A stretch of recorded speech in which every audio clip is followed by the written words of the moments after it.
Semuanya, Selamat sore. hadirin yang saya hormati dan kasihi, saya senang sekali untuk boleh datang menghadiri sinode gereja bebas di Sumba Timur. Dan nama saya Hendrik Heineman. Kemarin diberi kehormatan kepada saya dengan sapaan Mawangi oleh Pak Gol. Jadi saya boleh disapa juga dengan nama itu. Mas harus belajar mungkin, jadi saya tidak tahu apakah langsung juga akan reaksi kalau saya disapa dengan nama itu, tetapi saya akan belajar hari ini.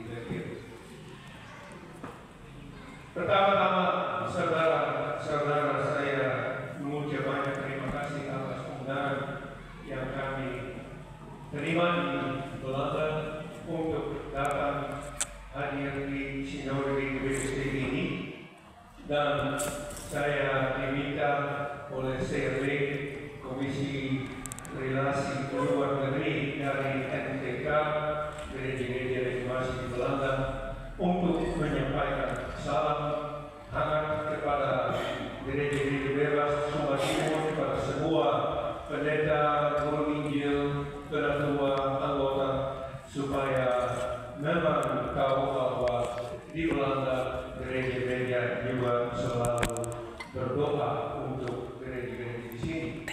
Saya baru kemarin mendengar bahwa hari Minggu lalu hal itu terjadi, bahwa Tuhan boleh memberkati sinode ini, dan juga di Belanda dipanjatkan doa supaya Tuhan memberkati sinode GBSD ini.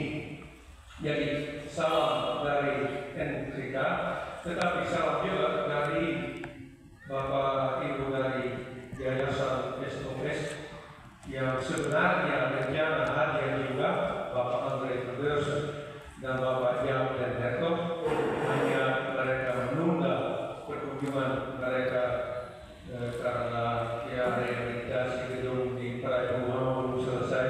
Jadi mereka bilang lebih baik kami menunggu dan mungkin bisa datang akhir tahun ini atau mungkin awal tahun depan untuk mengunjungi GBSD. Kami merasa keterikatan kita dengan GBSD, dan hal itu juga diperlihatkan dalam lambang gereja, karena GBSD memang lambangnya itu tanda salib, tetapi ada juga ikannya, dan kemarin sudah dijelaskan apa persis artinya ikan itu. Tetapi kalau melihat kop surat dari NTK, bisa melihat bahwa di sana juga ada ikan itu, hanya bentuknya sedikit berbeda, tetapi ikan itu ada. Jadi kita bersama-sama tetap mempertahankan dan mengaku bahwa Yesus Kristus adalah anak Allah yang disalibkan, yang menjadi dengan demikian juru selamat kita. Itu pengakuan kita. Dan menurut Johannes Calvin, ada satu alasan saja untuk tidak, atau satu alasan untuk memutuskan hubungan di antara satu gereja dengan lain. Satu alasan yaitu gereja yang tidak lagi mengakui hal itu, Alkitab itu, Yesus Kristus anak Allah, juru selamat dunia. Itu satu-satunya alasan untuk memutuskan hubungan, karena itu dasar gereja, yaitu bahwa Tuhan adalah pencipta langit dan bumi yang menyatakan dirinya sendiri dalam firman-Nya. Alkitab adalah firman Tuhan, tetapi Dia menyelamatkan dunia melalui firman yang hidup, Yesus Kristus anak Allah. Dialah juru selamat.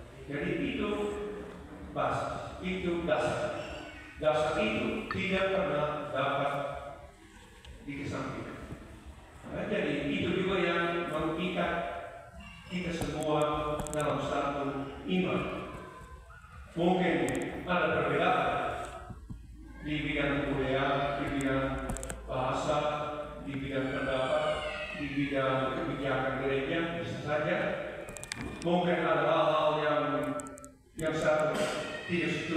yang lain bisa saja, tetapi hal dasar itu tetap menyatukan kita. Dan itu satu hal yang penting. Satu hal yang ingin saya sebutkan juga bahwa ini kali pertama kalinya GGBSD mendapat dukungan langsung dari Sinode MPK. Sampai sekarang ini, atau lebih baik dibilang per tahun 2023 terjadi pemersatuan di antara gereja-gereja yang disebut PKB, Gereja Vrijgemaakt, Gereja Kerk Vrijgemaakt, Reformed Churches Liberated, dan NPK lama, Nederlandse Gereja Kerk. GGBSD mempunyai relasi dengan NPK yang dulu itu, sedangkan GGRI yang mempunyai relasi dengan PKB.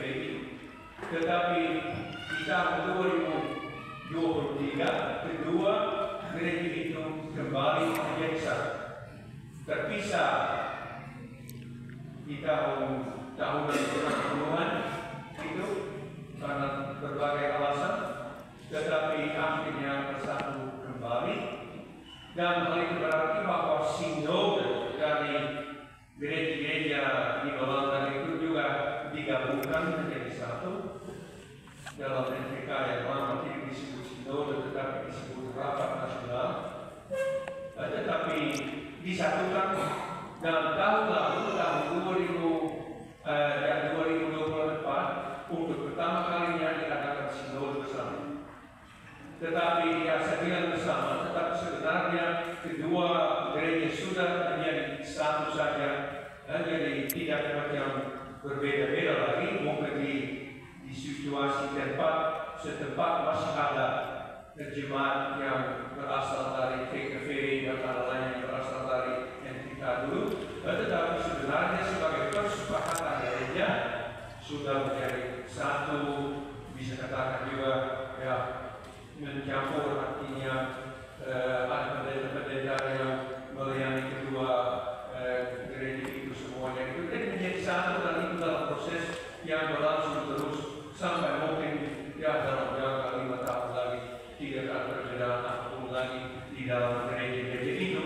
Tetapi sampai kedua gereja itu menjadi bersatu, ada kebiasaan dari rapat nasional untuk mengurus pemeliharaan hubungan dengan GGBSD melalui organisasi misinya, SOS.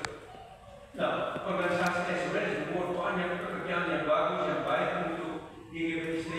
Saya juga selalu membaca bulletin dari yayasan SOS itu, melihat foto-fotonya semuanya, jadi bagus semua proyek, program yang dilaksanakan. Hanya itu program misi. Jadi sinode mengatakan kalau mau memelihara hubungan setara atau sejajar dengan gereja-gereja persaudaraan yang mengirim orang-orang dari organisasi misi, tetapi seharusnya diutus orang langsung dari sinode. Dan sinode khususnya saya pikir di sini juga begitu, mengangkat deputat umum. Dan begitu juga CRD, Komisi Relasi Luar Negeri, adalah kedeputatan dari sinode yang diberi tugas oleh sinode untuk mewakili NPK di luar negeri, di gereja-gereja di luar negeri itu. Dan untuk NPK di Belanda sama sekali tidak penting apakah gereja persaudaraan itu adalah gereja kecil atau gereja besar. Ada gereja-gereja besar seperti di India, ada juga gereja-gereja besar di Afrika Selatan misalnya, ada di Amerika Utara, Christian Reformed Church of Northern America, CRCNA, gereja besar semua. Tetapi ada juga gereja-gereja yang kecil seperti GGBSD. Untuk NPK sama saja, artinya kalau ada gereja yang seasas, kalau ada sinode gereja yang seasas, kami di Belanda merasa senang untuk